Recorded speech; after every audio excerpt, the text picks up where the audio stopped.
Hi everyone, and welcome to our IEAA Emerging Researchers Webinar today.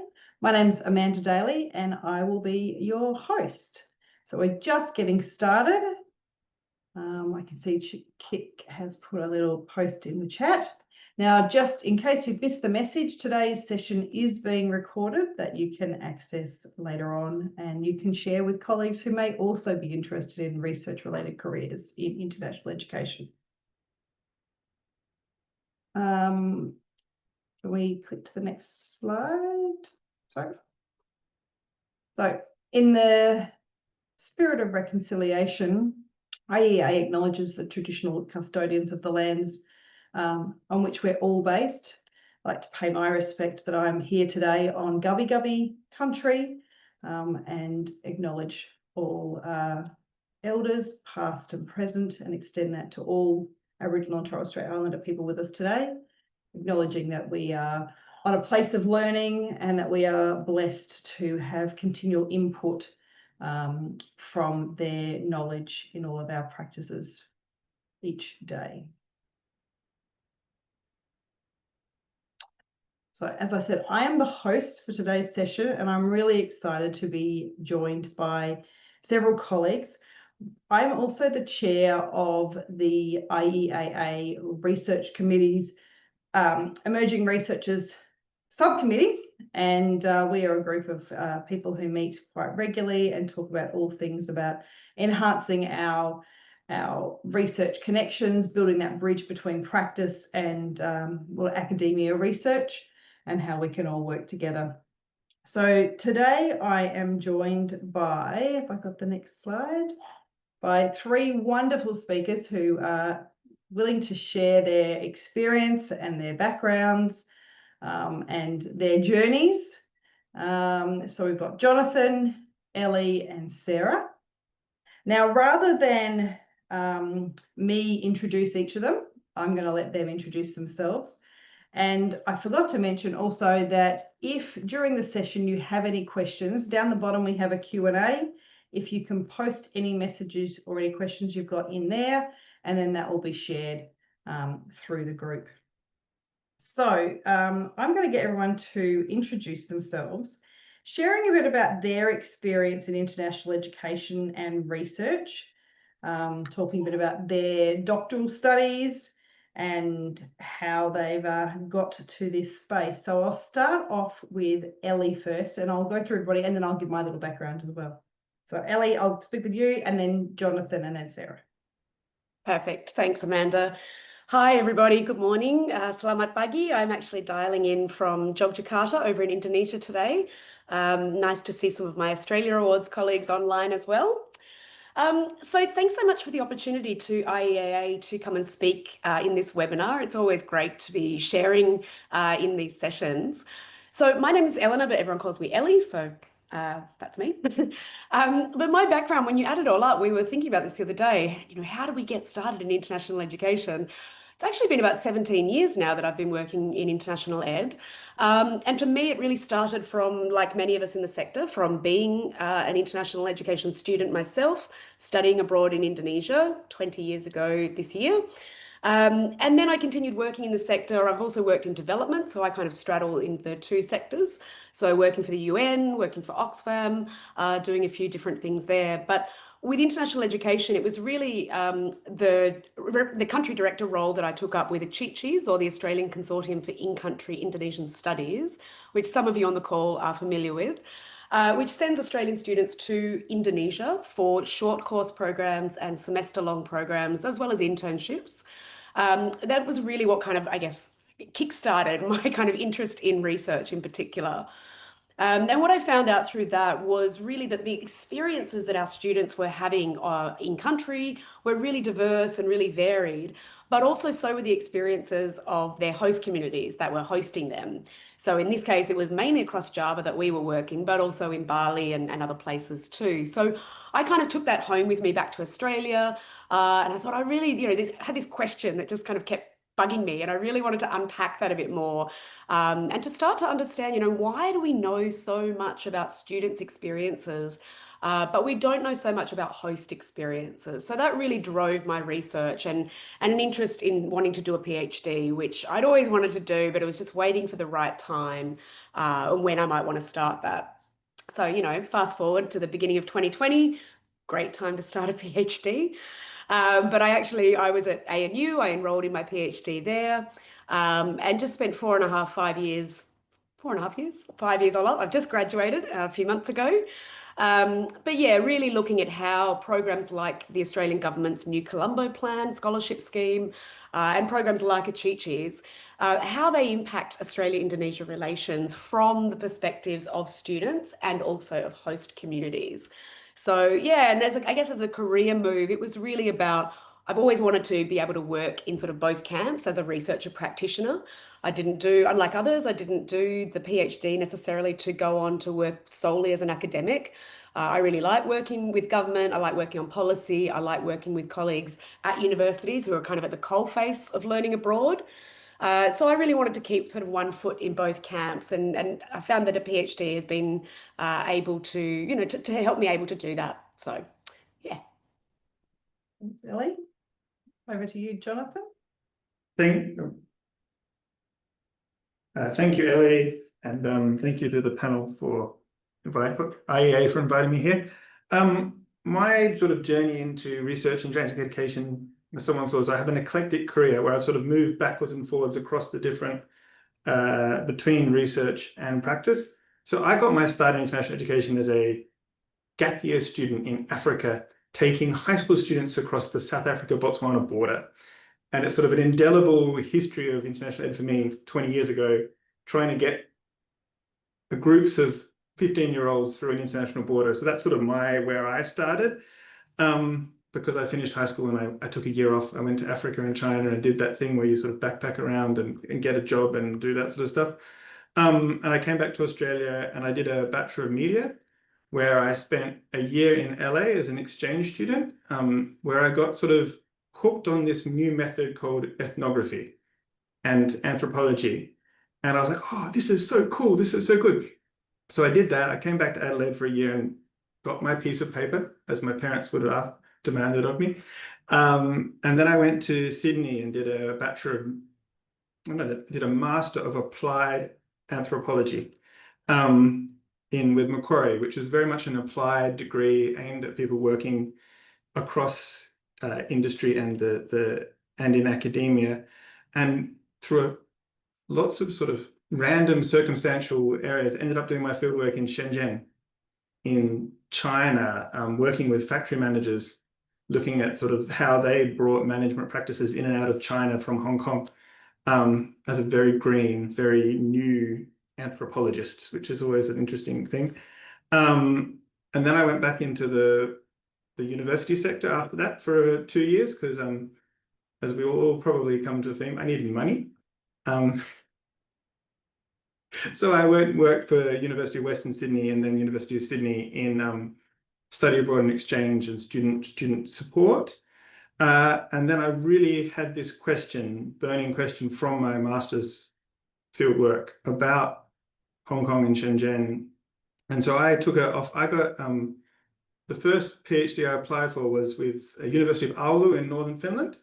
And I got an offer that was too good to refuse. And so I went and spent 5 years based out of Finland, but doing fieldwork in Shenzhen and Hong Kong, looking at cross-border families and border control as a border studies, which we don't do in Australia. And we can come back to that in the questions about PhDs outside Australia, because it's really interesting how a PhD is very national specific, the more you dig into it, particularly in international ed. But I did that for 5 years, and then I was at the end of that, I sort of had enough of academia. So I came back to Australia, partly through policy issues in Finland, and started working at Flinders University in transnational education, and have for the last several years been doing both transnational education and sort of, I've ended up with a niche in sort of organizational change projects within Flinders. That's it. Thanks, Jonathan. That was really great to hear the journey, and literally the journey around the world. Sarah, over to you. Wow, I'm feeling quite dizzy after hearing your story, Jonathan, around where you've been. Thanks very much, Amanda, and for the organisers for today. I'm the Executive Director of AsiaLink Education, formerly called the Asia Education Foundation. We're part of AsiaLink at the University of Melbourne. And I've had a fairly, circuitous route as well. I think that's something maybe we all have in common. So I grew up, as you can possibly tell from my accent, in West London, near Heathrow Airport. And West London is extremely multicultural, diverse, and I always absolutely loved that. And then when I was a teenager, we moved to somewhere in Devon. And suddenly it was like, oh my goodness, where did all the diversity go? So I always knew that, for me, multiculturalism and engaging with people from different backgrounds was I just needed to breathe. And so not knowing what I wanted to do after school, I went and did human geography at the University of Liverpool. And that was a really great way of looking at the world and thinking about the world and seeing how we can look through different lenses, I guess. There's the historical lens, the political lens, the sociological lens, etc. After a bit of backpacking around Australia and some fruit picking, I then ended up in the Netherlands. And I was teaching English in the Netherlands and then did a master's degree in international relations. And at the time, the Netherlands didn't really have programs for international students. And in fact, they didn't have separate bachelor and master's degrees. It was just all in one. And so I was one of one of the guinea pigs that went through one of the very first programs. So in my master's degree, there were 14 of us in total, and every single one of us came from a different country. And that was just amazing. And after moving to Australia, not long after that, I really knew I wanted to continue to work in that international field. So I was an ESL teacher for quite a long time, including at the University of Queensland. And then I took the plunge, jumped off the metaphorical bridge, quit my job and signed up to do a PhD at the University of Melbourne. My focus was on cosmopolitan education, and that was really a theoretical framework I came across as I was doing my PhD. My PhD is about the engagement between domestic and international students at universities, or the lack thereof. And I framed that around a cosmopolitan lens and went on to write a book about that when I graduated. And as Jonathan said, we also all need to earn an income. So straight after I finished my PhD, I think I handed it in on a Friday and started on the next Monday. I started work at the Australian Council for Educational Research. And while ACR is known particularly for its work in assessment, I was in the research part and so worked all around the world with governments and bodies like the International Baccalaureate on a whole range of things to do with education, so curriculum improvement, teacher training, teacher skills, etc. And so I did that for 13 years, bounced all over the world, and as part of that, ACER has a network of international offices. So I spent 3 years in the Delhi office in India and headed up all of our research there. So we worked all across the subcontinent, and India is very much my heart country. And then I went straight from there to the UK and again headed up our research there across Europe, and I managed to hit COVID. So I spent COVID locked in my apartment by myself in London, and then really felt the need to come back to Australia. And so I now live in rural Queensland. And as you would note, that's quite far away from the University of Melbourne. So they approached me about this job, and I've been in this one for a couple of years now. So again, quite a circuitous route. But I think, just thinking about what we've all got in common, the fact that we have all experienced life as international students in some way is I think, something that is really, really important. Back to you, Amanda. Thank you. Thanks, Sarah. It was something that I was actually noticing as everyone talking. So for me as well, I was also an exchange student in high school.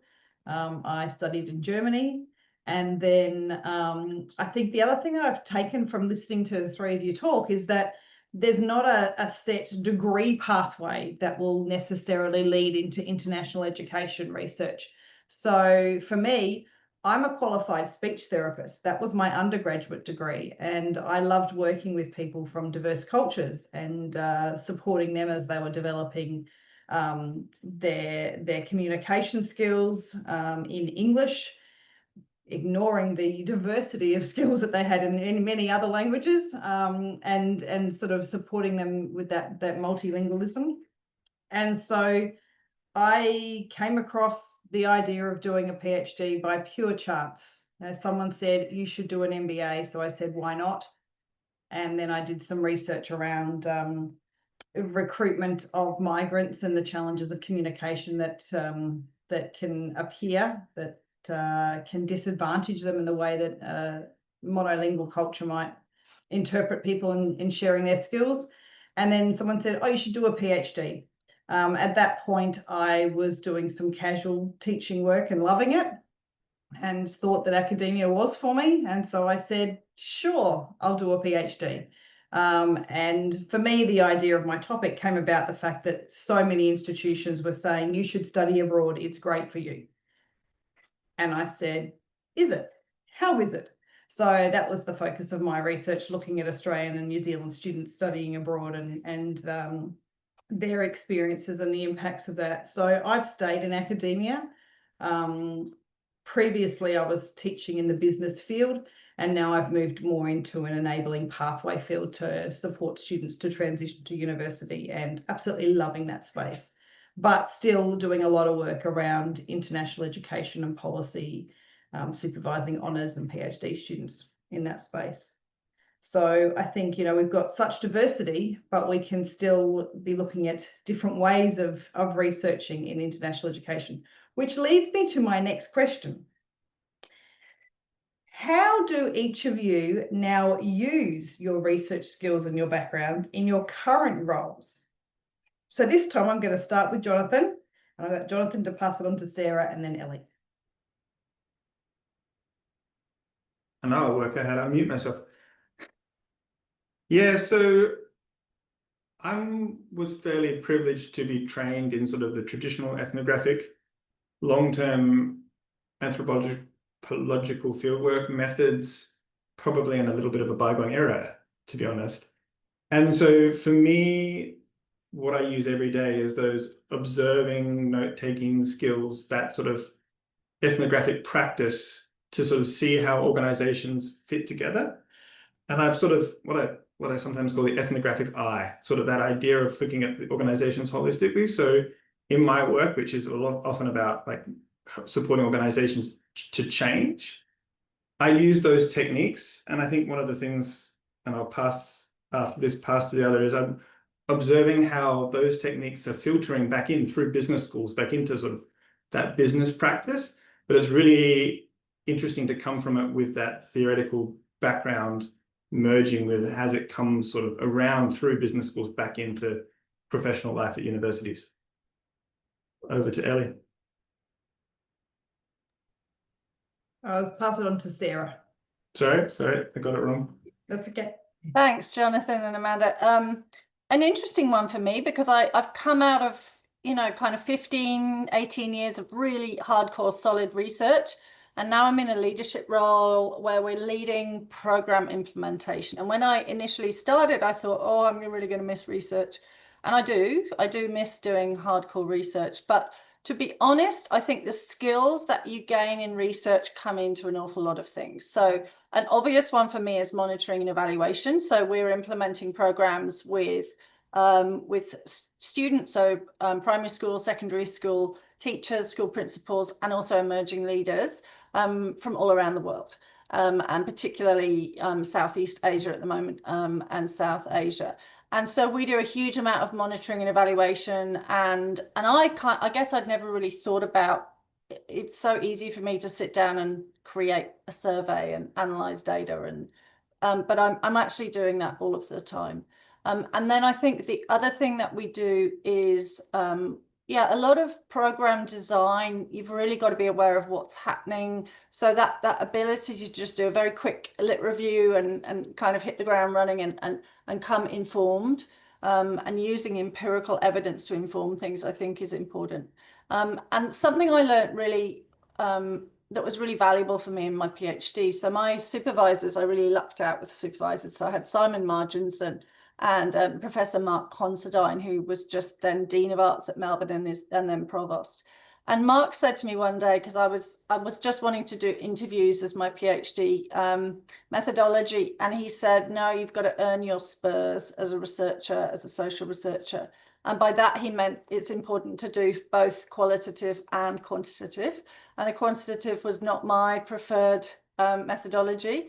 And I really struggled with it for a long time. But actually, I think about that every day because I use the stats every single day. So yeah, very much that earn your spurs. Make sure you've got that round ability to apply different research methodologies to different situations. And even when you're, as I am, not in a research position, I'm professional staff at Melbourne University. I think we apply those skills all day, every day. Thanks. Ellie. Thanks, Sarah. And a lot of what you've just been talking about really resonates as well with my role, particularly the monitoring and evaluation skills and thinking about different types of quantitative versus qualitative data. I think for me, I mean, I've only been in this role now for a couple of months, so it's still a new role and I'm kind of working out, my contribution to the organisation. But in a sense, it's actually quite lovely because I have actually been consulting for Australia Awards for the last couple of years. So it's one thing I did throughout my PhD was to continue my consulting work. So I knew the team already, I knew the program already, I knew kind of how they operated and what some of the gaps were. And that actually has then enabled me to sort of hit the ground running, which has been really good. And so when I think about, well, what can I contribute here? For me, it really comes back to this piece around impact. So when I think about the learnings from my PhD in particular, looking at Australian students coming to Indonesia, now, if you like, I'm thinking about the other way. So as Indonesian students going to Australia, and again, why do governments keep investing this money in public diplomacy? What makes good public diplomacy? How can we actually take some of the lessons and the feedback from what students themselves are telling us? And in this case, what Australian communities might be telling us about hosting Indonesian students and so on. So actually, really honing in on the qualitative data in this piece. And although obviously we're working with a lot of quantitative data, the surveys that we put out to our students and our alumni about their experiences, how they found it, the routine data that we're capturing through the organisation. For me, it's also really about extending that and say, well, what still don't we know? And that's a big finding from my PhD is, methodologically, I had great ambitions as well, Sarah. Good on you for doing it. I started out thinking I'm going to do both and then realized I just have a total qualitative bias. So I'm like, I actually just want to focus on the stories. And for me, it is really about understanding the gaps. The number of times respondents said to me, oh, well, there wasn't really much to add at the end of a survey, or for many of them in the focus groups, in the interviews, it was the first time they'd really had the chance to actually tell their story. So I've taken a lot of those sort of methodological learnings from my PhD, and they're the kinds of things that I hope I'm going to be able to bring to this new role in terms of pulling out some of those stories about when we talk about impact. Well, what does that mean? What does that actually mean on a case-by-case basis for each alumni? When they come back to Indonesia, well, how did that experience change them? In what ways? How did it change the people around them? How did it change their community? And overall, how, if at all, is that change in the kind of timbre, if you like, or the texture of the Australia-Indonesia relationship? Thank you. We did lose you for one little second, Ellie, but you came back, which was great. Sorry. One of the things, as you were all talking, one of the things that I really thought about is regardless of whether it's quant or qual, and I, like Sarah, did the mixed methods, but now live in the qualitative space. But I think it's about using that data to really look at, like you said, Ellie, impact, but also for that evidence-based decision making, regardless of what you might be making the decisions about. So whether it's, as you were talking about, Jonathan, the organisational thing, or whether it's about relationships between governments. I wanted to hone in now a little bit on some specific things. Now, I know, Sarah, you've been involved in a really large international research project related to PISA. Could you tell us a little bit more about that one?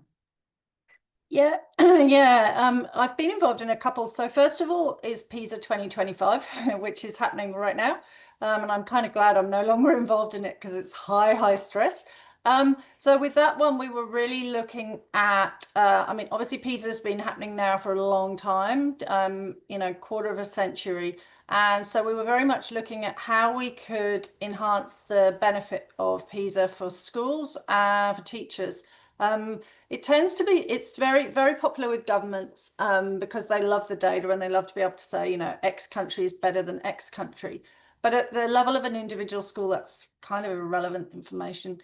And so one of the things that we were really emphasizing in PISA 2025 was trying to get countries to, excuse me, to use that contextual data more. There's a vast quantity of contextual information that's collected from schools and teachers and parents and students. I mean, pages and pages and pages of questionnaire data. And unfortunately, policymakers tend to just not look at that at all. And I, you know, as someone that's worked on PISA and other large scale studies, I actually think that's where the useful stuff is. It's not really relevant how, you know, match up with Italy. It's more around the fact that there's a very, very strong correlation, for example, between deprivation, social deprivation, and learning outcomes. Now that's pretty obvious, but the fact that we've got empirical data to back that up, going back, you know, a quarter of a century, really strengthens the argument that, for example, with when we're thinking about schools, that school funding needs to be much more targeted at disadvantaged schools. The downside of that is that ACR has been saying this for 25 years to government, and it's very hard to get government to listen. They're much more likely to go and build a new gym or do something cool than really focusing where the need's required. But I think, you know, with PISA and more broadly with other work that I did, a real challenge in schools is a lot of teachers and school principals remain a little bit afraid of data, and they'll look at maybe exam data or something, you know, look at where students are in relationship to each other. But trying to help them to understand that when you're able to correlate that data to something, you know, are there differences by gender? Are there differences by age? Are there differences by, you know, socioeconomic background in some way? That's where you start to get the real nuggets. And just to give an example, there was some schools in Scotland that we worked with, and they hadn't, in Scotland, you can get free school lunches if you're below a certain income level.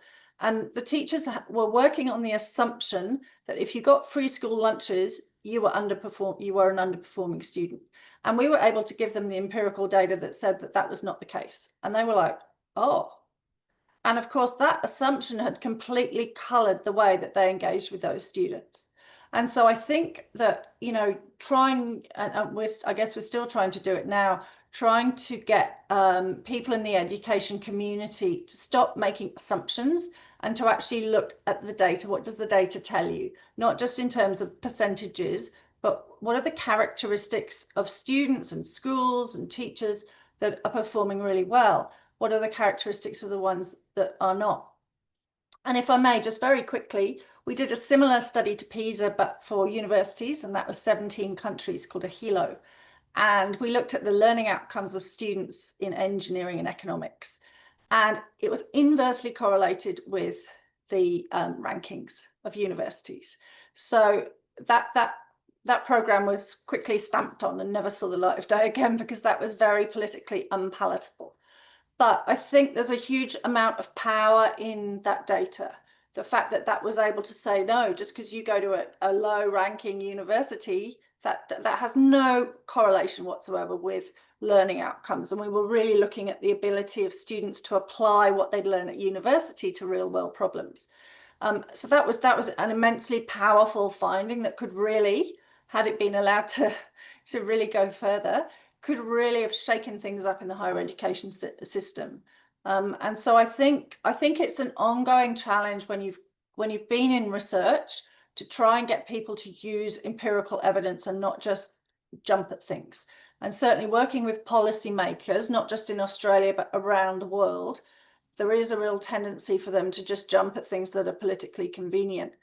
But to try and get them to really delve into that data is something that is, I think, an ongoing challenge, but very, very important.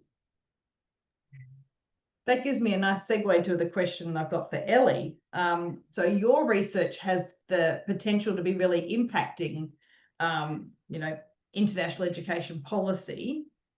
Can you explain what you're doing in that space and how you might be making change? Yeah. Oh, we can always hope, right? Thanks, Amanda. Look, I think as others have been saying on the call, what really strikes me as being impactful, if you like, is building up that evidence base. Okay, so I think one of the advantages of having the background as a practitioner that I've had in learning abroad in particular, many people on this call, I'm sure, can share the same feeling where you're sitting there, you're like, I just wish I had some evidence for this. I wish I had some data, and at the time when I started my PhD, the New Colombo Plan had only been going for 5 years.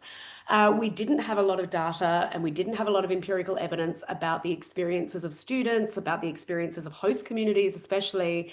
And while there was a lot about learning abroad and kind of, employability outcomes or intercultural language fluency outcomes for students following a learning abroad experience, globally, that was there in the literature.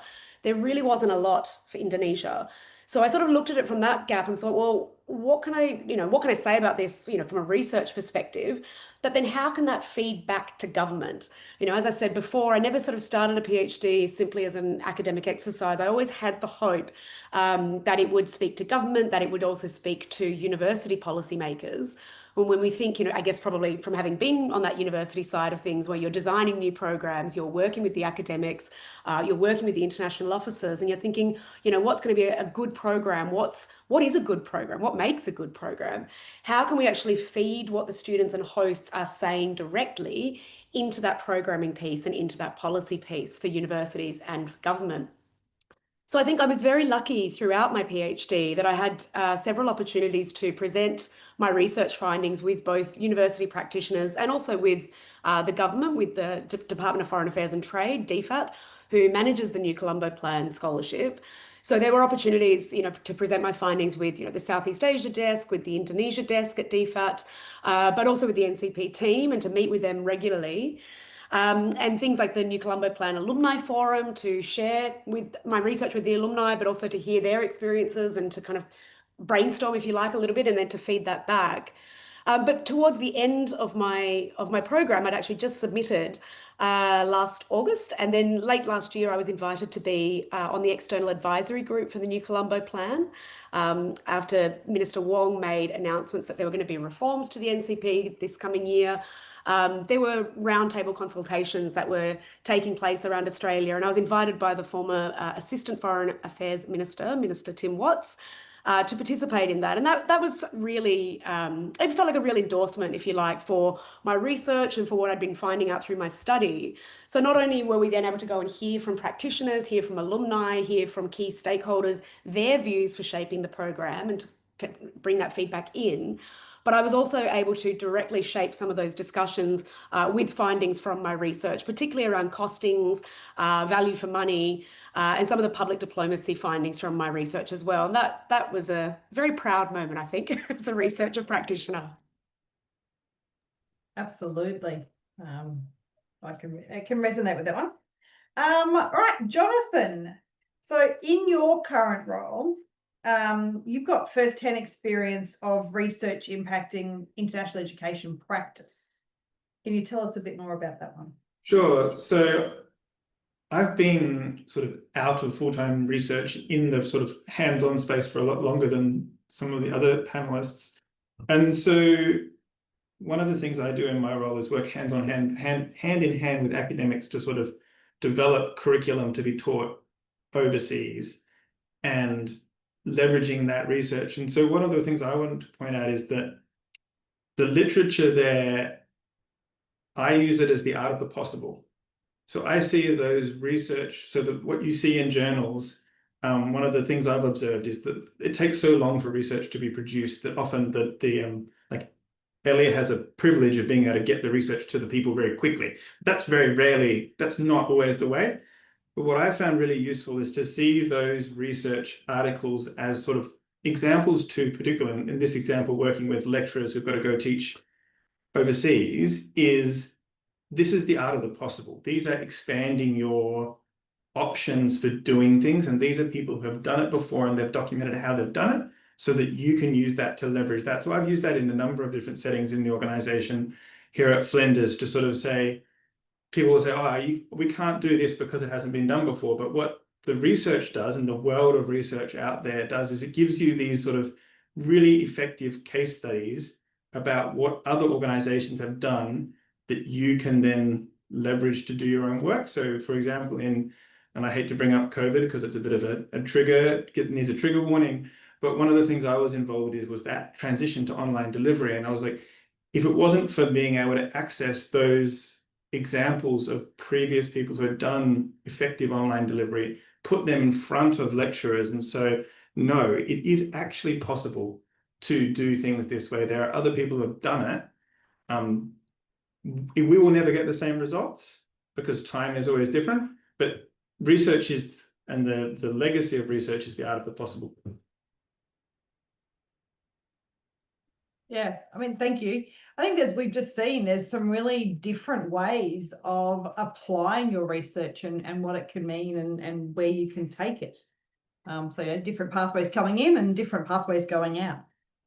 Before, I've said we've got one question so far in the Q&A, but before we get to that, I just had essentially one final question for each of you. And I'll start with you first of all, Jonathan, is what would be your tip, strategy, hint, suggestion, do's and don'ts of moving into international education research? Or, you know, if someone's going to be finishing, they're getting close to the end. I remember we shared Ellie's journey last year. They're getting close to the end. What would be the recommendations of moving forward in a career? I think that for those people who are currently working in the sector that are interested in research, I think the really critical thing is to, and I love this phrase, dig where you stand. I think as professionals in organizations, you have access to a whole world of information that is not always proprietary. It's always like you've often done the analysis, you've understood this problem, you've understood X visa system in an X particular way. And there's a lot of this knowledge that's sitting within organizations that's really looking for a way to get out of the organization. So I think my first piece of advice is to leverage what you have and start thinking about your own work through that research. Just think back to your bachelor's degree and think back to what you've studied methodologically in the past and sort of start applying that to your own work. So you have that sort of background. So if you do want to pursue a PhD, you've got that experience because I think we all were told when we started our PhD that PhD is almost always writing and you should write from the day one. And hands up to the person who didn't take the advice.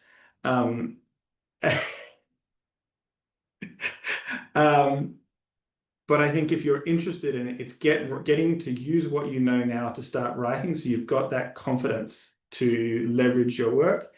And yeah, and also as you progress and you're leaving your PhD, think about your transferable skills and think about all the social sort of networking you've had to do to succeed in that space. So anyone who's done social sciences, you've all recruited participants, you've all done that sort of social work, those soft skills. And I think it's about making them transferable to your potential employers. Thank you. I really like that idea of digging where you stand. I think, you know, there's a lot of, as you said, for practitioners, there's a lot of data that we're sitting on. And in a current role that perhaps we're already writing reports to the marketing team or the VC if they want some information about what's happening with different programs or in schools, you know, for government. So I think, you know, there's a lot of, like you're saying, transferable skills that people already have in that research space and then formalizing that. Okay, Sarah, what would be your hints and tips? Look, I think a couple of things. First of all, if you're ever wondering, should I or shouldn't I do a PhD, however hard it is, yes, you should do it. I've never met anyone that said, oh, I really wish I hadn't done my PhD. It's really valuable. And I mean, it's hard work. So that would be my second piece of advice, which is follow your passion.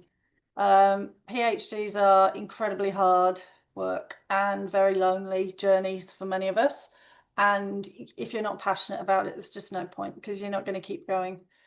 So absolutely do that. And don't worry about how long it's going to take you. I know that there are limits, but I know people who've taken 10 years to do theirs with various breaks for maternity leave and other things.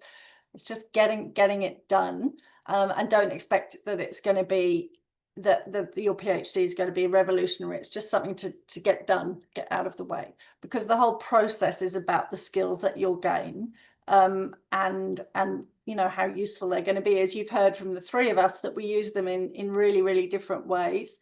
I do think earn your spurs, meaning go out there and don't be too picky about research methodologies. I think it's good to just try and embrace a whole range of them, because to be honest, qualitative research, I am at heart a qualitative researcher, but I wouldn't have got a job at ACR with only qualitative research skills. Quant is much more commonly sought after. So you don't have to be a psychometrician, but at least, you know, the ability to run some calculations in SPSS and use syntax is really going to go far. And then I think the other thing, I didn't really have a sense when I went into a PhD. I had a kind of vague idea about what academia might be like and a kind of general direction. But I think on the first day of my PhD, there were a whole bunch of us that started at Melbourne Uni, and Glyn Davis was the VC at the time, and he said, don't all assume you'll become academics. And he told us a story about that he would often be at meetings in Canberra or in Queensland, both of which he was in ministerial roles, and everyone around the table has a PhD and none of them are academics. So I think being really open to, you know, you might want to go into a straight academic role, but there are many things you can do with a PhD that don't necessarily have that tag of academic on them. So it's really around something that you're passionate. You can always bring in the research elements. I'm always trying to squeeze research in through the back door. I think look for opportunities to continue to expand those methodological skills, but also to really stretch you and spread you. And as you've heard from all of us, go and do that overseas as much as you possibly can.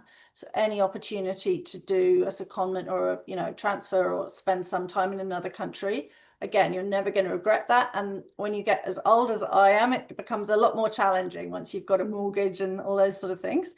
So I would definitely say go and do that. It really just keep your mind open. I would never have predicted the trajectory that I'm on when I was starting to think about going into research. Expect the unexpected. Thanks, Sarah. That's some really great advice. You've got a few key buzzwords there, or phrases that you said, like, really finding your passion. And that's probably one of the things I often say to students who approach me. I'll say to them, you need to be really passionate about this, because this is a relationship you're going to have in that topic for 4 years or longer. For me, it took 7 years, a couple of country moves and a baby. And I finished my PhD as my son was born. So 6 months, he was 6 months old when I submitted. So that was a challenging time, but it's definitely about finding that passion and that connection with what you're doing. Right, Ellie, over to you for your piece of advice. Thanks, Amanda. Just a couple of things to add. I agree with what everyone else has said so far. But I think I've said this before in sharing with the Emerging Researchers group webinars online, but for me, it was always, as a practitioner, again, if I had that burning question, or going along to events that IEAA runs, or going along to a research seminar, and you might find yourself sitting there thinking, yes, but why, or why hasn't this been covered? Before I started my PhD, when I was thinking about should I do a PhD, I actually started, like, the nerd that I am, I started keeping a little list of all my burning questions. Okay, so I would always encourage everyone to do this. You're going to be doing this through the PhD anyway, so in a sense, you're just giving yourself a head start. So something is there that you're constantly thinking, but why? But why is it like that? Or why aren't they funding this? Why did so few students go to that particular location? Whatever the issue might be, write them down, write them down, write them down. And sure enough, over a few months, I started to see a pattern in my questions that they all kind of came back to that impact piece that I was talking about before. So why do we not know about host voices? Why do we not know enough about student voices? What do they think about impact? We know what government thinks, and we know what universities think, how they measure it, but we don't know what students and hosts think. So collecting those questions actually helped me to shape, to see the sort of shape of, oh, this is actually what I'm thinking here. And that identifies a gap, which then you can use in your research proposal when you're applying for a PhD and so on. In terms of the work, and I know I've just seen, thank you, Ruby, for your question in the Q&A as well, so maybe I can answer two in one. I was going to talk about work. For me, one of the tips and tricks, I guess, I kept working through the PhD mainly because I had to financially. Sadly, the stipend in Australia is not enough to live on full time and to be researching. Everyone would agree on that one. So look, Ruby, in answer to your question, which is, how do you manage both? You just get really, really strict on your boundaries. You get very strict on your time, how much time you have for certain things, what you can do with your time, how your evenings are spent, how your weekends are spent. I had some great advice, which, again, after years and years of working full time, I was already used to, very full Monday to Fridays, often worked weekends in, as many people do in learning abroad. So it wasn't such a shock in terms of the workload. I agree with what Sarah said, you have to work really, really hard in a PhD. But it was, I'll go really hard Monday to Friday. I gave myself completely off on Saturday and just absolutely nothing because my brain needed the break. And then Sunday I would do a kind of half day, and it was often things like I would catch up on articles that I'd been meaning to read. I would download a bunch of articles that were needed, but I make it fun. So I'd go and work from a cafe, or if there was a new place I'd been wanting to check out, or when I was still in Canberra, I'd go and work from the National Library because their heating is amazing. And things like this, you find a way to make it work for you. But I think in terms of balancing the workload, it's also, I was very lucky with consulting. I was able to kind of pick and choose some of the projects I wanted to be working on. And again, I got strict with that too. And I said, I'm only going to choose projects that kind of contribute to the PhD or keep feeding my knowledge and my background context about international education and learning abroad. So I recognize that that's a very, very lucky position. But if you're able to do that, then I would say you can absolutely make it work for you. And in some ways, you're kind of doubling up. You're killing two birds with one stone is what I mean. So it doesn't have to be kind of going and doing one job for 8 hours and then going and doing your PhD for 6 hours or whichever way you're doing it. Try and kind of overlap them where you can. So some of the reading I was doing for work, for example, actually fed into the PhD, and that was really, really helpful as a time saver. And just finally, I want to put one thing out there, which I think is really important, because we actually haven't talked about it today, is about imposter syndrome, because everybody has it when they start. Everyone has it still 3 years in, 5 years in sometimes. Every seminar you have to give, every research presentation, you feel like I shouldn't be here, or I don't know what I'm talking about, or I feel like an idiot. I just want to say it's perfectly normal. But the one thing I've noticed over the years in myself, but also with other friends who are doing their PhDs, and now with students who are applying to do their PhDs, and I'm interviewing these amazing candidates with Australia Awards, I would say this: you are exactly where you are supposed to be. Okay, if you have gone through the effort of applying for that PhD or that master's or honours by research, and you have been accepted, then actually the panel thinks that you are where you're supposed to be. The panel thinks that you should be there and you should be doing that PhD. So honestly, sometimes I feel like a PhD is 90% backing yourself and 10% actually doing the work. Numbers TBC, but it's a lot of backing yourself. So I would really encourage you just get rid of the imposter syndrome. It's hard, but the work and the rewards of doing that work, they really do pay for themselves. So you're meant to be here. So yeah, that's what I'll leave you with. And I think building on from that, Ellie, some of the things I see is that, students will approach me to be their supervisor. And my research was about student exchange. And yes, I've done stuff about adjustment of international students and teaching and learning abroad. But my students are then doing their particular research in their areas, and they are experts in that field. So I give the guidance around the project, but at the end of their PhD, they are the experts. So I've got one student, I'm not even sure if they've joined us today, but their research is around agents and regulation. That's not my area. It's been great work on the journey, but they are the expert in that particular area. Now, Kiralee has put the link in the chat that you can access the recordings of other webinars we've held. And one of them was Pathways into Formal Research Training. So it can give you some insight into the honours by research project, masters by research, and PhD pathways and different ways that you can get there. Now, I'm going to jump over to the questions, and it's on another screen, sorry. I've got a question from Dean. love to advise using data to make informed decisions. Is there a way to do research outside of a uni environment, like getting ethics clearance? I'm not sure, Sarah, if you might be the best place to answer that one. That's a really interesting question. Unbeknownst to universities, research does exist outside of them. And there are always ways around, not ways around, but ways to address ethics. So Australian Council for Educational Research, we actually developed our own little ethics group because we thought that that was necessary, and we weren't covered by any of the university groups. So that's one way of doing it. But in fact, it's very interesting because now I'm working back at a university, and so I've got to go back through the ethics thing, the whole process again. I think as a researcher, once you've been through the whole, getting informed consent and providing information about the study, etc., I think that just becomes a default. That's just what you do. You would never consider not doing that. I think where ethical research becomes challenging is in contexts where informed consent is questionable. And that doesn't just mean that people lack the literacy to be able to read the information, but it also means considering the power differentials that as a researcher coming into that field, that people may feel that they can't refuse you. So I think there's a lot of research that happens, far more research happens outside of universities that happens inside of it. It's not always called research, it's often called something else. Maintaining those ethical approaches, you don't necessarily have to go through a university ethics committee in order to do that. I think once you understand what it really means to give full information, to allow people to withdraw from research. And I think another big one there is often when we're gathering data from people, we go completely overboard in gathering personal data. We want to know their age and where they were born. Do you actually need this stuff?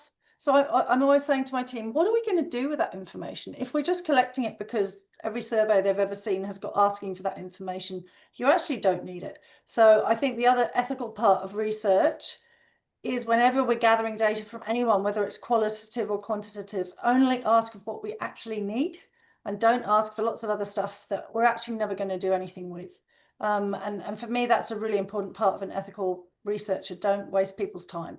If be really, really targeted, just gathering what you need, and make sure that they are very clear on what you're going to do with the information. They're very clear on their rights.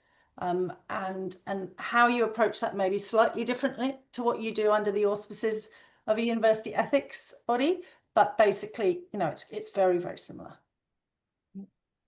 I think, and there's other opportunities as well that you can be connecting with people in the university and collaborating. We're always open for those opportunities as well. That's really important so that universities don't just sit on a little island. Now, I think the next question we've got here from Anonymous, I think you were sort of touching on before, Ellie, about tips for identifying a research question that's rigorous enough for a PhD. And I think, it comes like Ellie was saying about having all the different questions and you just keep a record. And I smiled when you said, while you're doing your PhD, kept that record as well. I have a folder of future research. So that's now been, I finished the PhD 18 years ago and I still have that folder that I keep adding stuff to. I'm very bad. I keep coming up with new project ideas and I've got to finish one. Stop getting attracted by the sparkly things. But I think, once you start down a PhD path, you'll have a supervisor who'll be helping you refine that question. You don't have to walk into your PhD 100% certain, knowing what you're going to be doing at the end of the PhD. Certainly my topic changed. When I started the PhD, I had the grand idea I wanted to go and collect data in country. So I was going to Vanuatu, purely because I love tropical islands. And I did nothing to do with Vanuatu. I did, however, go and collect data in country. I got a scholarship to go and travel to Canada in winter. Nothing to do with the tropical island. So I think, work with a supervisor once you find someone you want to be working with. So linking with what Sarah was talking about before about finding your passion, I think it's also important, and I open it to the other three here, to think about who you want to work with, because it is also a long-term relationship you're going to have with your supervisory team. Was that you wanted to say, Jonathan? Yeah, I was just going to say that one of the things that I took away when I started and was going through a lot of imposter syndrome at the early stages of my PhD was to think about who you want to have a conversation with. So think about the literature as like, do you want to have a conversation with that person? So if you read an article and you want to have a conversation with that person, then that's where you go. That's sort of the way you find the people to talk to. So read the literature and then go, okay, I do want to talk to this person. Or sometimes you'll read an article and go, I know I never want to talk to this person again. I'll try. So it's that, but just use that see it as a series of conversations. Yeah, and I'd just add to that as well. I love that idea, Jonathan, about who you're in conversation with. It's so true, particularly if people are working across disciplines, which most of us are in international education. But just back to that point on the question as well, my supervisor actually really pushed me on something in, my first whole year basically was refining those questions. And, they really pushed me to work out, well, this is not just a government impact report. Okay, yes, you've got a policy question. Yes, it's an issue about government funding, but this is more than monitoring and evaluation. This is more than just government, how are we spending our money? It also needs to be an academic question. So finding that balance between the two, whereas I still want it to speak to policy, I still want it to be policy relevant, but of course, we're writing in academic, contexts, and we're being assessed by academics for academic work. So it needs to have both. So yeah, again, that constant refining is all part of the first year. Yeah. Now I've got one other question here, and I'm perhaps this might be more for you, Sarah, given the work you've done around PISA, is collecting data and doing research in schools can be challenging, ethics and timing, etc. Yeah. Where could they start and keep it going in a sustainable way? Yeah, yeah, it is really hard. It does depend on the school system. So generally schools that are not government are easier to gather data in. Often, for example, the school principal can agree on behalf of the school that that's fine. So that kind of thing makes a huge difference. Government sector is just hard. It's just hard. If you absolutely can, I would say in government sector, just avoid trying to collect data from students at all. Try and go via teachers. Teachers can often give a lot of the information that you would otherwise need to get from students. If you are going to really want to get data from students, and particularly if you want to get data from them directly through interviews, be prepared for a really long slog. So I always think with students, think about what data you want to collect and why, and is there some other way of getting to that data? And if there's some other way of getting to that data via an adult, it's going to make your life a lot easier. It's for very good reasons. We have to protect students very carefully, and we can't have we can't have people just randomly going around asking students for information. So they are highly protected. But I also think that schools are much more likely to support you to gather data if they are going to get something out of it. So the schools hate nothing more than researchers rocking up, gathering a bunch of data and then disappearing, and then never hear from them again. So it's, I think, being really clear on what's the school going to get from this. Am I going to give you some de-identified data at the end of it? What am I actually going to do that's going to help you?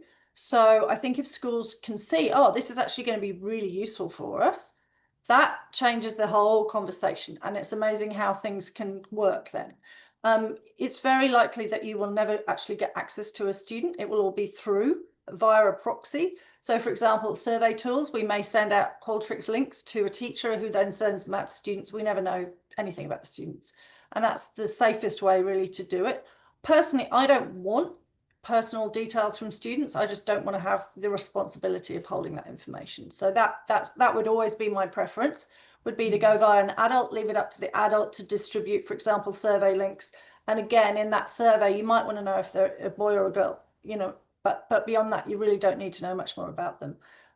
But anyway, even if it's not about trying to get access to students, I do think that when you're gathering data in education, but to be honest, in any sector where people are under a lot of pressure, and schools these days are under, well, I mean, they're just under horrendous pressure. It's incredibly arrogant to want to go and gather data without thinking about the benefit for them. And I really like the way that people don't talk about, they talk about participants in research. So it's not you know, it's not looking at people who help you with your research by giving you information as objects. It's about them being participants. And then you bring it into a relationship of, I give you something, you give me something. And I think it's really, really important to do that, because I have come across so many schools that have had awful experiences with researchers, and they will never participate in research ever again. And I think that remembering to leave a fertile ground for the next researcher that comes along, I think is really, really important. Yes. Yeah, we don't have to answer it all in one go. Well, this draws the end of, or time's come for the end of our session. We've actually gone a little bit over time, and I think that just reflects the depth of experience of our panel and the wisdom that they can share. So thank you very much to Ellie, Sarah and Jonathan for today. As Kiralee has posted in there, if you've got any other burning questions, you can email the research@ieaa.org.au and we can connect you with people who can support those questions or answer those questions. Now, through IEAA, we do support research through our research committee, our emerging researchers group and data group. So you can connect there with us through that. You can contact Kiralee for more information there.